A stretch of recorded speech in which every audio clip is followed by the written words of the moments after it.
আহ্বান জগৎ বিখ্যাত বেস্ট সেলার আত্ম উন্নয়নমূলক বইয়ের Bangla audio book listening understand and apply.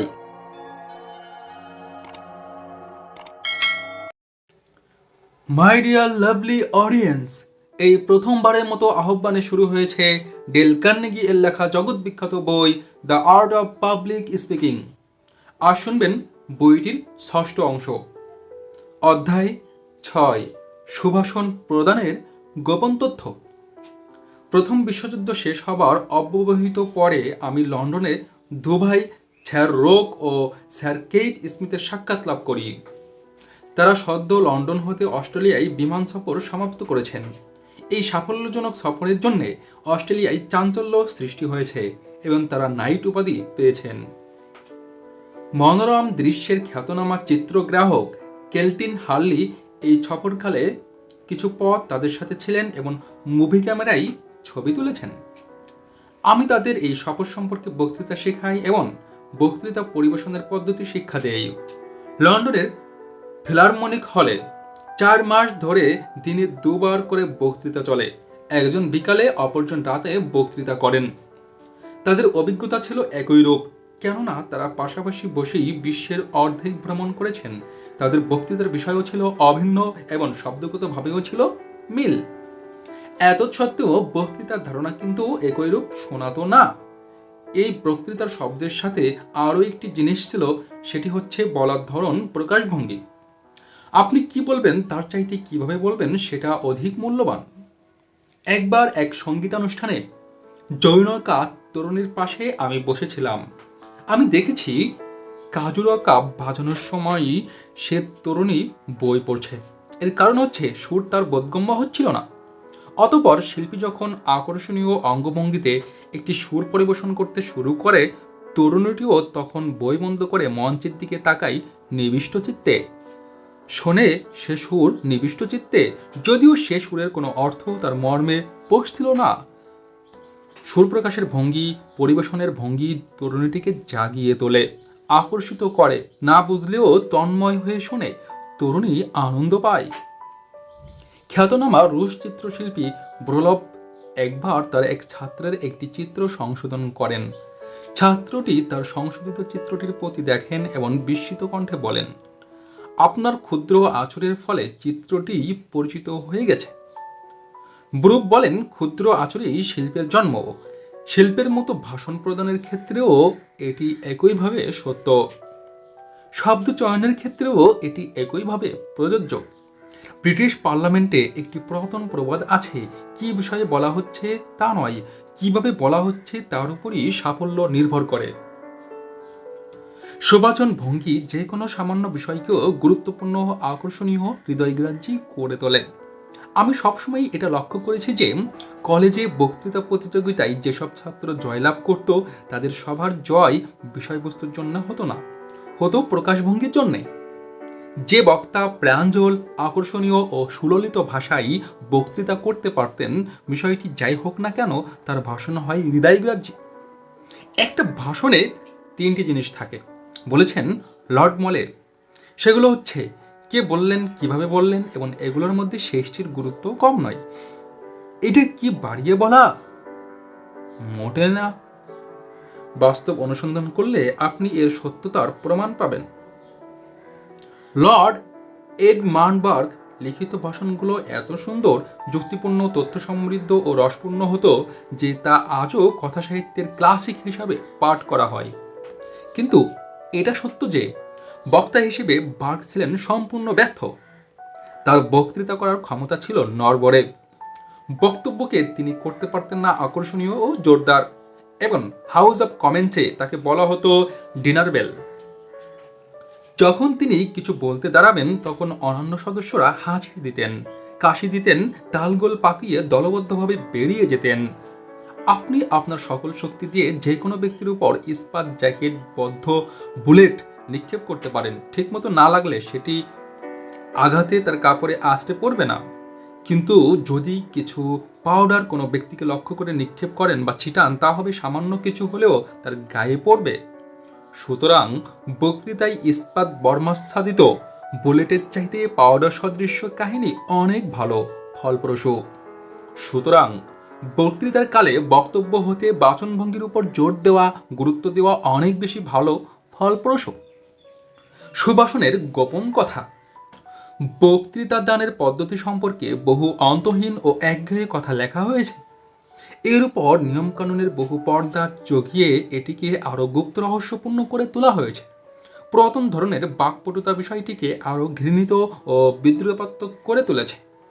ব্যবসায়ীরা পুস্তকের দোকানে বক্তৃতা সম্পর্কে বই অনুসন্ধান করতে গিয়ে যেসব বই পান সেগুলোর অধিকাংশই তাদের জন্য অপ্রয়োজনীয়।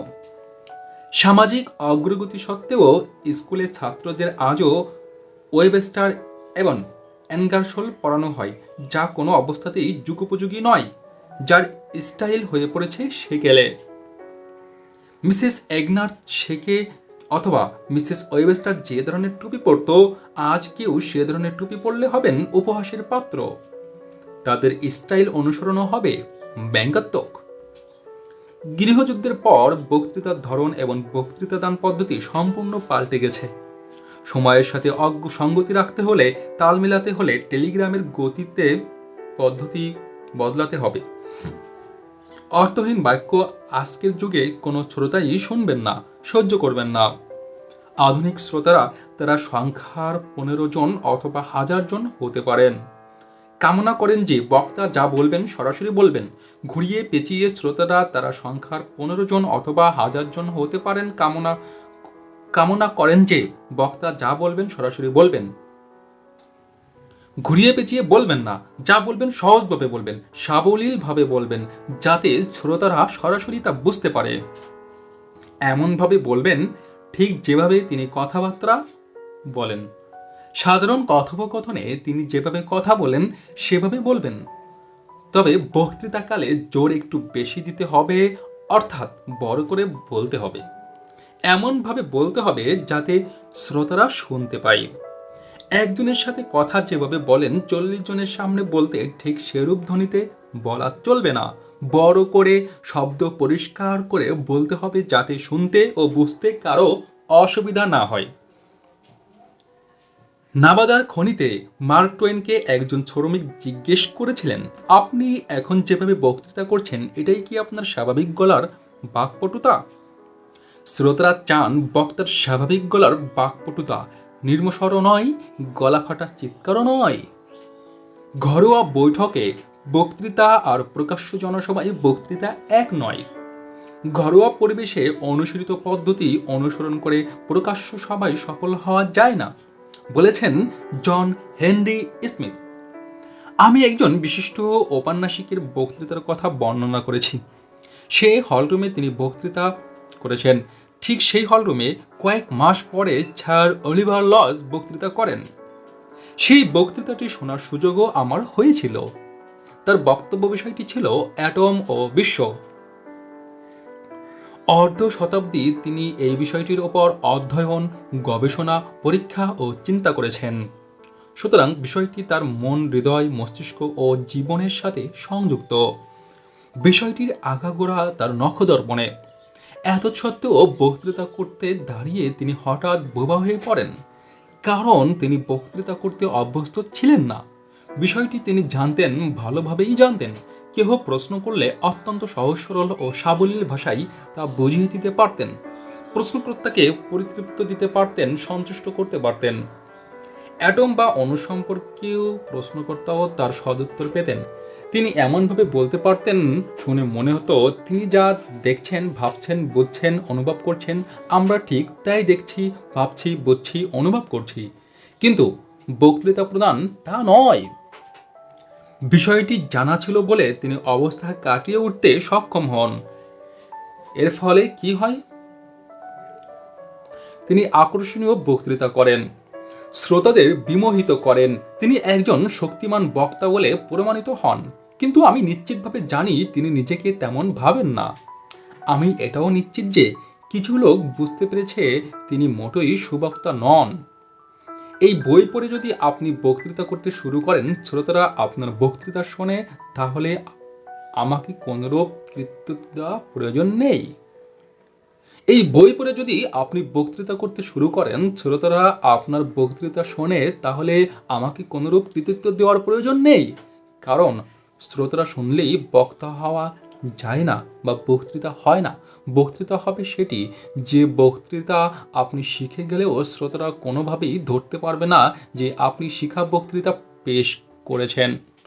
আপনার বক্তৃতায় সেরূপ স্বাভাবিকতা থাকতে হবে। যে বক্তা বক্তৃতাকারে স্বাভাবিকতা বজায় রাখতে পারেন, শ্রোতা তাকে সুবক্তা বলে মনে করেন, তার বক্তৃতা করার ধরন ও বা যাই হোক না কেন। সুতরাং স্বাভাবিকতা রক্ষা করতে পারাই সুভাষণের একটি বিশেষ গুণ। হেনরি ফোর্ডের উপদেশ। সকল ফোর্ডই প্রায় একরূপ, একটি প্রচলিত প্রবচন, কিন্তু যে কোনো দু ব্যক্তির ঠিক এরকম একরূপ হয় না। বিশ্বের প্রতিটি জীবই স্বতন্ত্র। এখানে নতুন যে আসে তার সাথে পুরাতনের হুবহু মিল থাকে না। পুরাতন একই রূপ নিয়ে আবার আসে না। একজন তরুণকে তার নিজের সম্পর্কে ঠিক এই ধারণা গ্রহণ করতে হবে। তাকে ওইরূপ ব্যক্তিত্ব অর্জন করতে হবে যা তাকে অনন্য হতে স্বতন্ত্র করে, এমন সে গুণই তার মধ্যে গড়ে তুলতে হবে। সমাজ ও শিক্ষালয় তার এরূপ গুণগত উৎকর্ষ সাধনে সাহায্য করতে পারে। আমাদিগকে একই রূপ করে তোলার প্রচেষ্টা ঠিক নয়। সুতরাং নিজেকে স্বতন্ত্র করে তোলার ক্ষেত্রে নিজেরও বিশেষ চেষ্টা অবশ্যই থাকতে হবে। বক্তৃতা শেখার ব্যাপারে বিষয়টি আরও সত্য। এই বিশ্ব সংসারে আপনার মতো কোনো মানুষ নেই। লাখ লাখ লোকের দুটি চোখ, নাক ও মুখ আছে, কিন্তু তাদের কারো চেহারাই আপনার সাথে মিলবে না, এবং তাদের মধ্যে কেহ কেহ অবশ্য আপনি যেভাবে বলেন ঠিক সেভাবে কথা বলতে সক্ষম হতে পারেন। অন্য কথায়, আপনার একটা আলাদা ব্যক্তিত্ব আছে। বক্তা হিসেবে এটা আপনার বিশেষ মূল্যবান গুণ। দৃঢ়তার সাথে এগুলোর উৎকর্ষ সাধনের চেষ্টা করুন, ফলে আপনার বক্তব্য জোরদার হবে। এভাবেই আপনি গুরুত্ব অর্জন করতে সক্ষম হবেন। স্যার অলিভার লজ যে বক্তৃতা করতেন তা অন্যদের থেকে স্বতন্ত্র হতো, কারণ তিনি নিজেও ছিলেন স্বতন্ত্র ব্যক্তি। মানুষের দাড়ি গোঁফ ও চুলহীন মস্তিষ্ক যেমন একরূপ না, ঠিক সেভাবে দুজনের বক্তৃতা একরূপ হয় না। যদি কেউ লয়েড জর্জকে পুঙ্খানুপুঙ্খরূপে অনুকরণ করতে চায়, তাহলে সে ব্যর্থ হতে বাধ্য। আমেরিকায় সবচাইতে প্রসিদ্ধি অর্জনকারী বিতর্ক অনুষ্ঠিত হয় সিনেটর স্টিফেন এ ডগলাস আব্রাহাম লিঙ্কনের মধ্যে 1858 সালে ইলিনয়েস শহরে। লিঙ্কন ছিলেন লম্বা ও ছিপছিপে, ডগলাস ছিলেন বেঁটে ও মোটা। শরীরের মতো এ দু ব্যক্তির চরিত্র, মনোভাব, ব্যক্তিত্ব এবং স্বভাবও ছিল ভিন্ন ধরনের। ডগলাস ছিলেন বিশ্বের সেরা সংস্কৃতিবান ব্যক্তি। লিঙ্কন এসেছিলেন নিম্ন স্তর হতে সম্মুখভাগে। ডগলাসের অঙ্গভঙ্গি ছিল মাধুর্যপূর্ণ, লিঙ্কনের অঙ্গভঙ্গি ছিল এলোমেলো। ডগলাসের বক্তব্য হতো ব্যঙ্গ কৌতুকপূর্ণ, লিঙ্কন ছিলেন শ্রেষ্ঠতম গল্পকার। ডগলাসের ভাষা ছিল সহজতর, লিঙ্কন উপমা ও উদাহরণ দিয়ে ব্যাখ্যা করতেন। ডগলাস ছিলেন গর্বিত ও কর্তৃত্ব প্রয়াসী, লিঙ্কন ছিলেন নম্র ও ক্ষমাশীল। ডগলাস চিন্তা করতে পারতেন দ্রুত, লিঙ্কনের মানসিক ক্ষমতা ছিল অত্যন্ত ছোলথ। ডগলাস ঘূর্ণিঝড়ের প্রেরণা ও গতি নিয়ে বক্তৃতা করতেন, লিঙ্কন নির্ঝাট ও বিবেচক। এই দুজনই ছিলেন সফল বক্তা, সুবক্তা, কারণ তারা দুজনই ছিলেন সচেতন ও সাহসী। তাদের মধ্যে কেউ যদি অন্যকে অনুসরণ করতে চাইতেন, তাহলে নিশ্চিতভাবেই ব্যর্থ হতেন, কিন্তু তারা তাদের পথ অনুসরণ করেই খ্যাতি অর্জন করেছিলেন। সুতরাং তাদের অনুসরণ করুন।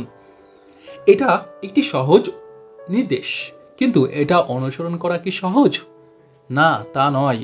মার্শাল ফেস যুদ্ধকৌশল সম্পর্কে বলেছেন, এটা বোঝা খুবই সহজ, কিন্তু কাজে লাগানো, বাস্তবায়িত করা অত্যন্ত কঠিন। এই নির্দেশের ক্ষেত্রে তা সত্য। শ্রোতাদের সামনে স্বাভাবিক হতে হলে অভ্যাস প্রয়োজন। অভিনেতারা তা জানেন। 4 বছরের একটি ছেলে বা মেয়ে মঞ্চে দাঁড়িয়ে যে কোনো কিছুই স্বাভাবিক আবৃত্তি করতে পারে, কিন্তু সে শিশুর বয়স এখন 24 অথবা 45 বছর হয়, তখন কি তার পক্ষে ঠিক সেভাবে আবৃত্তি করা সম্ভব? 4 বছরের শিশুর বোধশক্তি ছিল না, তাই সে পেরেছিল স্বাভাবিক হতে। কিন্তু বয়োবৃদ্ধির পর সেরূপ বোধশক্তিহীন হওয়া কি সম্ভব? এরূপ অনমনীয় শক্তি অর্জন করে বাগাড়ম্বরপূর্ণ বক্তৃতা পেশ করবেন বলে আশা করা ঘুঘু সদৃশ ব্যক্তিও করতে পারবে না। কোনো ব্যক্তিকে বক্তৃতা দান শেখানো ও প্রশিক্ষণ দেওয়া তার স্বাভাবিক শক্তির উপর আরেকটি বিশেষ কিছু চাপানো হয়। এটা শুধুমাত্র তার তোতলামি বন্ধ করা, তাকে স্বাভাবিক করা এবং কোনো ব্যক্তি ধাক্কা মেরে ফেলে দিলে পড়ে যাওয়া মানুষটি যেরূপভাবে কথা বলে সেরূপ কথা বলতে তাকে উপযুক্ত করে তোলা। শত শতবার আমি বক্তাদের তাদের বক্তৃতা দানকালে থামিয়ে দিয়েছি এবং তাদের মানুষের মতো বলতে উৎসাহিত করেছি। শত শত রাতে আমি মানুষকে স্বাভাবিক নিয়মে বক্তৃতা করাতে চেষ্টা করে ব্যর্থ হলে ভ্রাক্রান্ত হৃদয়ে ঘরে ফিরেছি। বিশ্বাস করুন, আমি কথাকে যেভাবে বলে ফেলেছি কাজটা কিন্তু তত সহজ নয় এবং আপনি এই ক্ষেত্রে স্বাভাবিকতা অর্জন করতে পারেন একমাত্র অভ্যাসের দ্বারা। আপনি অভ্যাস করলে দেখতে পাবেন যে আপনি অলঙ্কারপূর্ণ ভাষায় কথা বলতে পারছেন, স্বাভাবিক নিয়মে দ্রুততার সাথে কিছু প্রকাশ করতে পারছেন। এখানে কি ভুল আছে অনুসন্ধান করুন, সংশোধন করুন। অতঃপর শ্রোতাদের মধ্যে থেকে এমন একজনকে বেছে নিন যাকে আপনি সবচাইতে বোকা মনে করেন। ভুলে যান সেখানে অন্য কোনো লোক আছে, তার সাথে কথা বলুন। কল্পনা করুন যে সে আপনাকে কোনো প্রশ্ন করছে এবং আপনি তার উত্তর দিচ্ছেন। সে যদি দাঁড়ায় এবং কথা বলে এবং আপনাকে উত্তর দিতে হয়, তাহলে আপনার আলোচনা হয়ে পড়বে প্রশ্নোত্তরমূলক, স্বাভাবিক, প্রত্যক্ষ। সুতরাং ঠিক এভাবে কল্পনা করে বক্তৃতা দান অভ্যাস করুন। আপনার মন অত দূরে নিয়ে যান যেখানে প্রশ্ন করতে ও উত্তর দিতে হয়। উদাহরণস্বরূপ, আপনার বক্তব্য পেশকালে আপনি বলতে পারেন, আপনারা প্রশ্ন করতে পারেন, আমার কাছে এর কি প্রমাণ আছে? আমার হাতে এর যথেষ্ট প্রমাণ আছে এবং তা হচ্ছে এই। অতঃপর কল্পিত প্রশ্নের উত্তর দিতে থাকুন। এটা অত্যন্ত স্বাভাবিকভাবে করা যায়। এটা করলে বক্তৃতায় একঘেয়েমি দূর হয়, বক্তৃতা হয় অধিকতর প্রত্যক্ষ, আনন্দদায়ক, কথোপকথনমূলক। সরলতা, প্রচেষ্টা এবং সর্বোপরি আন্তরিক আগ্রহ আপনাকে সাহায্য করবে। যখন কোনো ব্যক্তি হয় তার অনুভূতির প্রভাবে প্রভাবিত, তার মনোভাব ঠিক সেইভাবেই প্রকাশিত হয়। অনুভূতির প্রভাব তাকে দিয়ে কথা বলায়। সুতরাং যে স্বতঃস্ফূর্তভাবে কথা বলতে পারেন, কাজ করতে পারে এবং এই কাজ ও কথা হয় স্বাভাবিক। পরিশেষে যে কথাটি বলতে হয় তা হচ্ছে, আপনি যা বলবেন তাতে মন প্রাণ ঢেলে দিয়ে স্বাভাবিক নিয়মে স্বচ্ছ গতিতে তা প্রকাশের চেষ্টা করুন। আপনি কখনো ভুলবেন না, ইয়েল ধর্মশাস্ত্র স্কুলে বক্তৃতাকালে বলেছিলেন ডিন ব্রাউন। সে বর্ণনা বা সেবা সম্পর্কে লন্ডন শহরে শোনা বক্তৃতায় পুনরাবৃত্তি করেছিলেন আমার এক বন্ধু। এই প্রচারের উদ্যোক্তা ছিলেন জর্জ ম্যাকডোনাল্ড। তিনি সেদিন সকালে সেবা সম্পর্কে 11 অধ্যায় পাঠ করেন। ধর্মশাস্ত্রের উপর বক্তৃতা করার সময় বিশ্বাস কি তা আমি আপনাদের কাছে বলবার চেষ্টা করব না। তত্ত্বের অধ্যাপকেরা আছেন যারা এই বিষয়টি আপনাদের ভালো বোঝাতে পারবেন। আমি শুধু আপনাদের বিশ্বাস অর্জনে সাহায্য করব। তিনি কথাগুলো এমনভাবে বললেন যে সকল শ্রোতার মনে একটা বিশ্বাসের জন্ম নিল, কেননা তার কাজের সাথে সমন্বয় ঘটেছিল তার হৃদয়ের। আর বক্তৃতা হয়েছিল প্রাঞ্জল, তা ছিল তার হৃদয় উচ্চারিত বক্তব্য। তার কাজের সাথে অন্তরের সমন্বয় বা সংযোগ ঘটেছিল। এটাই গোপন তথ্য। এত সত্ত্বেও আমি জানি যে এই উপদেশ তেমন জনপ্রিয় নয়। সাধারণ ছাত্ররা আরও সাধারণ নিয়ম চান, নিশ্চিত কিছু চান, এমন কিছু চান যাতে তিনি হাত দিতে পারেন। গাড়ি চালানোর যেমন নিয়ম আছে, চান ঠিক তেমন নিয়ম। এটাই তিনি চান, আমিও তাকে দিতে চাই। এটা তার জন্যে সহজ হবে, আমার জন্যও সহজ হবে।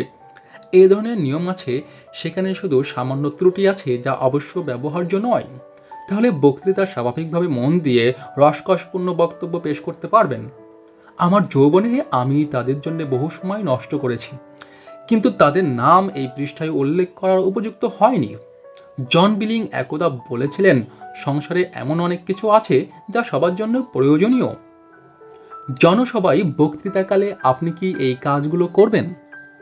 জনসভায় বক্তৃতা বিষয়টিকে আরও পরিষ্কার, আরও বিস্তারিতভাবে প্রকাশ করার জন্যে আমরা এক্ষেত্রে স্বাভাবিক বক্তব্যের আরও কিছু বৈশিষ্ট্য উল্লেখ করব।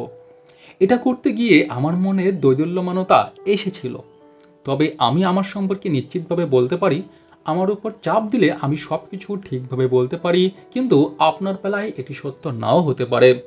চাপ দিলে হয়তো আপনি যা জানা আছে তাও ভুলে গিয়ে কাঠের গোড়ার মতো হয়ে যেতে পারেন। আপনি গত রাতে এসব নিয়ম পালন করেছেন অচেতন মনে, কেননা নৈশভোজে আপনি বিমূঢ় হয়ে পড়েছিলেন। সুতরাং এক মনে অচেতন মনের উপরই চাপ প্রয়োগে সুফল পাওয়া যায়, কিন্তু সচেতন মনে বক্তৃতা করতে হলে প্রয়োজন অভ্যাসের। প্রথমত, গুরুত্বপূর্ণ শব্দের উপর জোর দিন, অন্য শব্দকে সহযোগী হিসেবে গ্রহণ করুন। আলাপ আলোচনাকালে আমরা শব্দের একটি সিল্লাবলের উপর বিশেষ জোর দিই, অন্য শব্দগুলোকে সাধারণভাবেই উচ্চারণ করি। যেমন মাংস, শুনলেটস, এড, ট্রাকশাস, এনভায়রনমেন্ট। বাক্যের ক্ষেত্রেও আমরা ঠিক একই কাজ করি। আমরা একটি বাক্যের একটি অথবা দুটি শব্দের উপর নিউ ইয়র্কের ৫ম অ্যাভিনিউস্থ এম্পায়ার স্টেট বিল্ডিংয়ের মতো জোর দিই।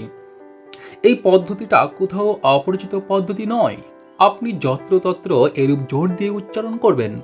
আপনি নিজেও সবসময় কোনো কোনো শব্দ উচ্চারণে শব্দাংশে জোর দেন, বাক্যে কোনো কোনো শব্দে জোর দেন, ভবিষ্যতে দিবেন। এখানে একটি উদাহরণ দেওয়া হচ্ছে। নিয়মের বড় অক্ষরে লেখা শব্দগুলোর উপর জোর দিয়ে প্রশ্ন করুন, ফলে কি বুঝতে পারছেন ভেবে দেখবেন। আমি যে কাজেই হাত দেই না কেন সফল হই, কেননা আমি স্বেচ্ছা পরিণোদিত হয়ে সে কাজে হাত দেই। মানব সমাজের উপর প্রভাব বিস্তারের সুযোগ গ্রহণে আমি ইতস্তত করি না। নেপোলিয়ন। এই লাইনগুলো পাঠের পদ্ধতি এক নয়, অন্য বক্তা এটিকে অন্যভাবেও পাঠ করতে পারেন।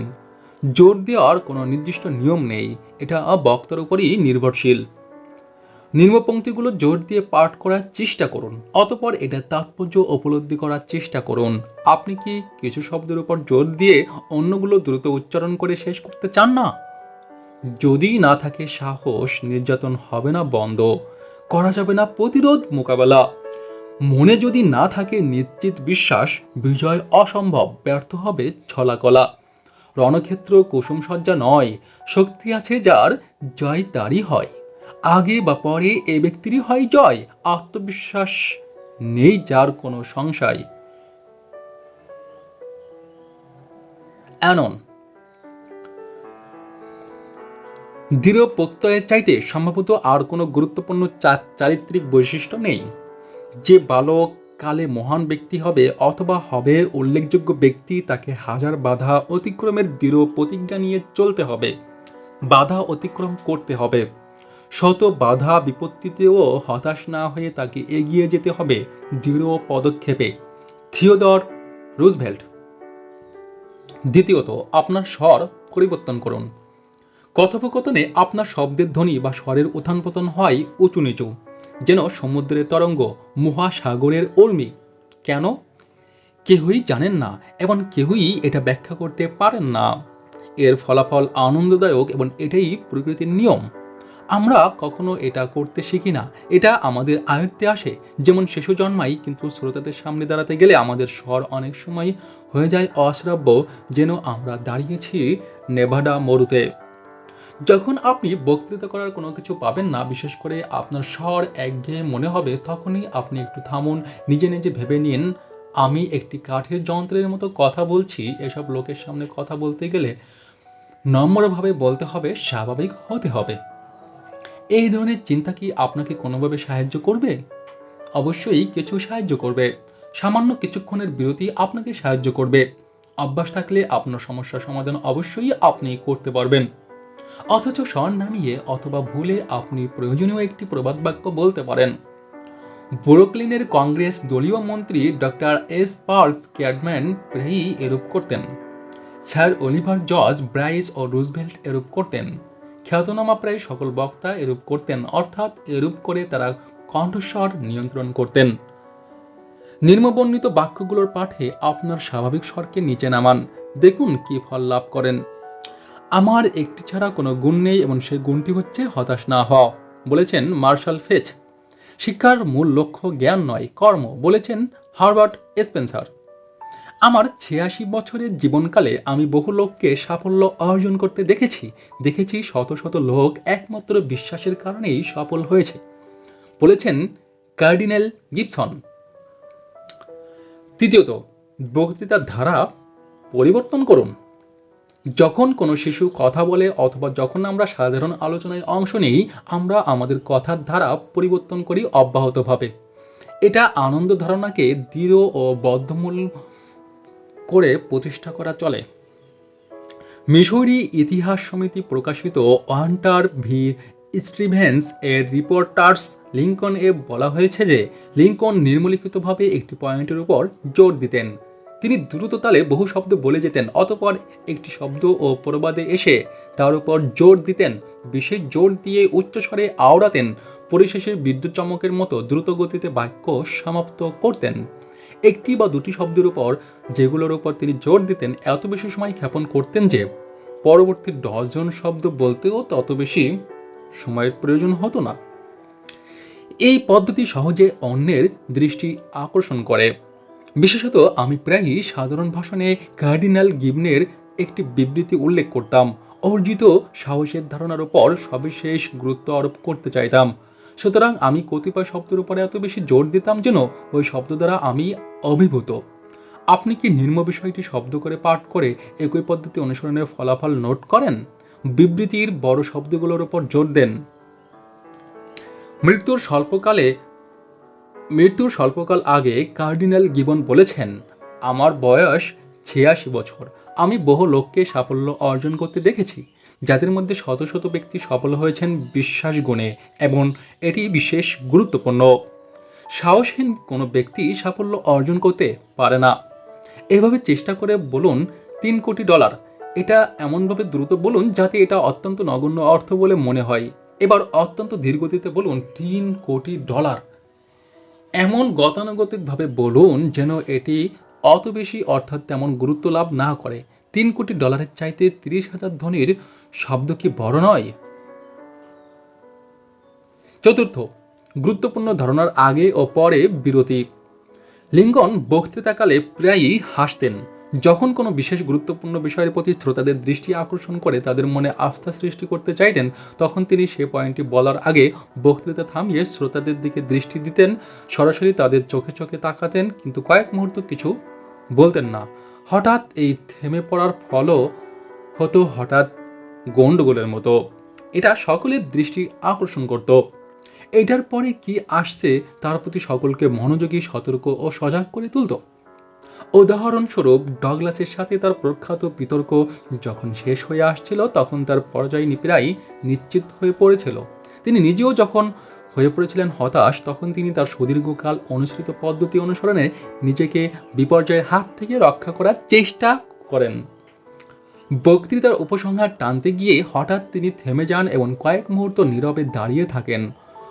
অর্ধ অমনোযোগী, অর্ধ বন্ধুরূপী মুখগুলোর প্রতি তাকান, দেখতে পান যে তারা সকলেই যেন গভীর সমুদ্রে অবগাহন করার মতো তার দিকে তাকিয়ে আছেন। কারো কারো চোখ সজল, হস্তদ্বয় তিনি বন্ধ করেন যেন এগুলো ক্লান্ত। অতঃপর তিনি তার অদ্ভুত কণ্ঠস্বরে বলেন, বন্ধুগণ, মার্কিন যুক্তরাষ্ট্রের সিনেটে জর্জ ডগলাস অথবা আমি যেই নির্বাচিত হই না কেন তাতে কিছু যায় আসে না, কিন্তু যেগুলো আজ আমরা আপনাদের সামনে পেশ করলাম সেগুলো অত্যধিক গুরুত্বপূর্ণ। সে কোনরূপ ব্যক্তি স্বার্থের বহু ঊর্ধ্বে এবং এগুলো যে কোনো ব্যক্তির রাজনৈতিক ভাগ্যের চাইতে অনেক বড়। এবং বন্ধুগণ, এখানেও তিনি থামেন এবং দর্শক শ্রোতাদের চোখের দিকে তাকান। তাই এই প্রশ্নটি চির জাগরুক থাকবে। ডগলাস অথবা আমার কণ্ঠখানি স্তব্ধ হয়ে যাবে চিরতরে। যখন আমরা ঢলে পড়ব মৃত্যুর কোলে, যখন আমরা মিশে যাব মাটিতে, তখনও প্রশ্নটি থেকে যাবে। সুতরাং এগুলোর গুরুত্ব অনুধাবন করুন। এই সাধারণ শব্দগুলো লিখেছেন একজন জীবনীকার তাদের মন প্রাণ আকর্ষণ করে। যেসব শব্দ বা প্রবচনের উপর জোর দিতেন লিঙ্কন, সেসব শব্দের শেষেও থামতেন। এইসব শব্দের উপর বিশেষ জোর দিতেন বলে সেগুলোর অর্থ ও প্রকাশের সাথে সাথে স্পষ্ট হয়ে যেত, শ্রোতাদের হৃদয়ে পোষত। স্যার অলিভার লজ বক্তৃতাকালে একটি গুরুত্বপূর্ণ ধারণা প্রকাশের আগে এবং পরে থামতেন। একটি বাক্যে 3 বা 4 বারও থামতেন, কিন্তু তিনি তা করতেন নিতান্ত স্বাভাবিক নিয়মে ও গতিতে। অলিভারের পদ্ধতি বিশ্লেষণ করলে সবার পক্ষে এটা বোঝা অত্যন্ত সহজ হবে। আপনার নীরবতা দ্বারা, বলেছেন কিপলিং, আপনার বক্তব্য সুস্পষ্ট হয়। বক্তৃতাকালে যথাসময়ে ন্যায়সঙ্গতভাবে নীরবতা পালন করা গেলে তার ফল হয় সবচাইতে উত্তম। এটি একটি অত্যন্ত গুরুত্বপূর্ণ পদ্ধতি। এত সত্ত্বেও কিন্তু নবীন বক্তারা তা উপেক্ষা করে থাকেন। হলম্যান এর বক্তৃতা হতে অংশটি উদ্ধৃত করছি এবং এতে আমি নীরবতার জন্য কতিপয় স্থান নির্দিষ্ট করেছি। আমি বলি না যে আমি নির্দিষ্ট করেছি শুধু তাই নীরবতার কেন্দ্র হবে এবং উত্তম কেন্দ্র হবে। আমি শুধু বলি যে এভাবে স্থান নির্দিষ্ট করা চলে। কোথায় থামতে হবে তার কোনো নির্দিষ্ট নিয়মকানুন নেই। এটা নির্ভর করে অর্থ এবং অনুভূতির উপর। একই বিষয়ে প্রদত্ত বক্তৃতায় আজ আপনি যেসব স্থানে থামলেন, কাল সেসব স্থানে না থেমে নীরব না থেকে অন্যত্র থামতে পারেন, নীরব থাকতে পারেন। নিম্ন উদ্ধৃত অংশটি কোনরূপ নীরবতা ছাড়া একবার পাঠ করুন, অতঃপর আবার পাঠ করুন। থামুন। যেসব স্থানে আমি কমার চিহ্ন দিয়েছি, এই থামার ফলাফল কি? পণ্য বিক্রি একটি সংগ্রাম। থামুন এবং সংগ্রাম শব্দের অর্থ অনুধাবন করুন এবং একমাত্র যোদ্ধারাই এতে জয় লাভ করতে পারেন। থামুন এবং পুরো তাৎপর্য অনুধাবন করুন। আমরা এই অবস্থা পছন্দ নাও করতে পারি, কিন্তু আমরা এই অবস্থা সৃষ্টি করিনি এবং পরিবর্তনও করতে পারি না। থামুন। বিক্রি ব্যবসায় নামার সময় পূর্ণ সাহস নিয়ে থামুন। যদি তা না করেন, যতবার আপনি বিজয়ী হবার চেষ্টা করবেন ততবারই পরাজিত হবেন এবং পরিশেষে আপনি দেনাদার হয়ে পড়বেন। থামুন। ভীত ব্যক্তি কখনো প্রতিযোগিতায় জয়ী হতে পারে না। থামুন এবং অর্থ অনুধাবন করুন। সবসময় এটা স্মরণ রাখুন। থামুন এবং পুরো অর্থ বোঝার চেষ্টা করুন। যে খেলোয়াড় বলকে নিজের আয়ত্তে রেখে গোলমুখে এগিয়ে যায়, সে সবসময় যে খেলোয়াড় বল পেয়ে দূরে থেকে তা গোলে ফেলার চেষ্টা করে তার চাইতে ভালো। থামুন এবং নীরবতা পালন করুন। জিরো হলে গোল দেওয়া তার পক্ষেই সহজতর। নিম্ন উদ্ধৃতিটি শব্দ করে জোর দিয়ে অর্থ বুঝে পড়ুন। কোথায় কোথায় থামবেন তা ঠিক করুন। আমেরিকার বিশাল মরুভূমি ইদাহো, নিউ মেক্সিকো বা আরিজোনায় অবস্থিত নয়। এটা প্রায় আমেরিকানদের টুপির নিচে অবস্থিত। কারণ বিশাল আমেরিকান মরুভূমি হচ্ছে বাস্তব মরুভূমি নয়, মস্তিষ্কের মরুভূমি। অর্থাৎ মস্তিষ্কের অনুর্বরতাই হচ্ছে মরুভূমি। জে এন কনক্স। মানুষের সর্বরোগ দূরের কোনো মহাঔষধ নেই, যা আছে তা হচ্ছে প্রচার। অধ্যাপক ফক্স ওয়েল। দুজনকে আমার সন্তুষ্ট করতে হবে, তারা হচ্ছেন ভগবান এবং গারফিল্ড। গারফিল্ডের সাথে আমাকে সংসারে চলতে হবে এবং সংসার ধর্ম শেষে যেতে হবে ভগবানের কাছে। জেমস এ গারফিল্ড। এ অধ্যায়ে আমি যেসব নির্দেশ দিয়েছি তা অনুসরণ করেও বক্তারা শত শত ভুল করতে পারেন। যে কোনো বক্তা সাধারণভাবে যেরূপ স্বরে কথা বলেন, ঠিক সে স্বরে বক্তৃতা শুরু করতে পারেন। অতঃপর তিনি স্বরে পরিবর্তন আনতে পারেন। এতে সময় সময় ভুল করে অসুবিধাজনক পরিস্থিতিতেও পড়তে পারেন। যে কোনো লোকের দৈনন্দিন কথাবার্তা বলার পদ্ধতিতেও উন্নতি বিধান করা প্রয়োজন। আপনার স্বাভাবিক কথাবার্তা বলার পদ্ধতি সঠিক করুন, অতঃপর সেভাবে বক্তৃতা করার চেষ্টা করুন। সংক্ষিপ্ত সার। 1. বক্তৃতায় শব্দ ছাড়া আরও কিছু আছে। তা হচ্ছে কিভাবে বক্তৃতা দেওয়া হলো তা, অর্থাৎ পদ্ধতি। আপনি কি বলবেন তার চাইতে গুরুত্বপূর্ণ হচ্ছে কিভাবে বলবেন। 2. বহু বক্তা শ্রোতাদের অবজ্ঞা করেন। তাদের মাথার উপর দিয়ে অথবা মেঝের দিকে তাকিয়ে বক্তৃতা করেন। তাদের বক্তৃতা হয় স্বগতোক্তি। এই বক্তব্য শ্রোতার মন আকর্ষণ করে না। বক্তা ও শ্রোতার সম্পর্কের মধ্যে ব্যবধান সৃষ্টি হয়। এই ধরনের বক্তৃতা অর্থহীন ও ব্যর্থ হয়। 3 নম্বর, সাধারণ বাচনভঙ্গিতে প্রদত্ত সুভাষণ হয় ফলপ্রসূ। ঘরোয়া পরিবেশে যেভাবে কথা বলা হয় ঠিক সেভাবে বক্তৃতা করার চেষ্টা করলে তার ফলও ভালো হয়। জন স্মিথ ঠিক এই পদ্ধতি অনুসরণ করতেন। 4 নম্বর, প্রত্যেক লোকেরই কথা বলার ক্ষমতা আছে। এতে আপনার মনে কোনো প্রশ্ন জাগলে নিজের মন থেকেই এর উত্তর পেতে পারেন। একজন লোককে যাকে আপনি সবচাইতে নিরীহ ও নির্বোধ বলে মনে করেন তাকে ধাক্কা দিয়ে ফেলে দিন। সে উঠে দাঁড়িয়ে যে কথা বলবে তা সুমধুর হবে না, তবু তাতে গতি থাকবে। আমরা চাই যে আপনি বক্তৃতা মঞ্চে ধাক্কা খেয়ে জেগে উঠুন। এটা করতে হলে প্রয়োজন অভ্যাস। অন্যদের অনুকরণ করবেন না। আপনি অব্যাহতভাবে কথা বলতে পারলে, নিজস্ব ভঙ্গিতে বক্তৃতা করতে পারলে বিশ্বের শ্রেষ্ঠ বক্তা হবেন। সুতরাং বক্তৃতায় আপনার ব্যক্তিত্ব, চরিত্র, বৈশিষ্ট্য প্রকাশ করুন। 5 নম্বর, শ্রোতাদের সামনে এমনভাবে বক্তৃতা করুন যেন তারা আপনার বক্তৃতা শোনার জন্য দাঁড়িয়ে আছে এবং আপনার সাথে কথা বলছে। তারা যদি দাঁড়িয়ে প্রশ্ন করে তাহলে আপনার বক্তৃতা নিশ্চিতভাবেই উন্নত হবে এবং দ্রুত হবে। সুতরাং কল্পনা করুন যে কেহ আপনাকে প্রশ্ন করছে এবং আপনি তার পুনরাবৃত্তি করছেন। উচ্চ শব্দে বলুন, আপনি প্রশ্ন করতে পারেন, আমি কিভাবে এটা জানলাম? আমি আপনাকে বলবো, এটা নিতান্ত স্বাভাবিক দেখাবে। কিন্তু এই পদ্ধতি অনুসরণ করলে আপনার বক্তৃতার গতি বাড়বে, বক্তৃতা ভালো হবে। 6 নম্বর, আপনার বক্তব্য বিষয়ের উপর মন প্রাণ ঢেলে দিন। আন্তরিকভাবে চেষ্টা করলে বক্তৃতা ভালো হবে। 7 নম্বর, কথোপকথনের সময় আমরা অবচেতন মনে 4টি কাজ করি, কিন্তু জনসভায় বক্তৃতাকালে আপনি কি তা করেন? অধিকাংশ লোক তা করে না। ক নম্বর, একটি বাক্যের গুরুত্বপূর্ণ শব্দের উপর জোর দিয়ে অন্য শব্দকে কি সাধারণভাবে উচ্চারণ করেন?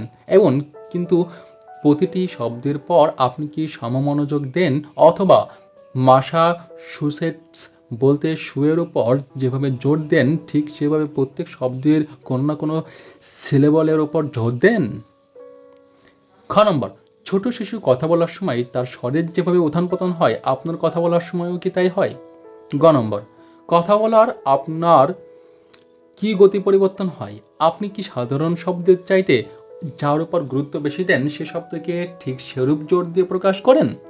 ঘ নম্বর, আপনার গুরুত্বপূর্ণ ভাব প্রকাশের আগে ও পরে কি আপনি থামেন, নীরবতা পালন করেন? Thanks for watching. Like and comment. Subscribe my YouTube channel for more videos.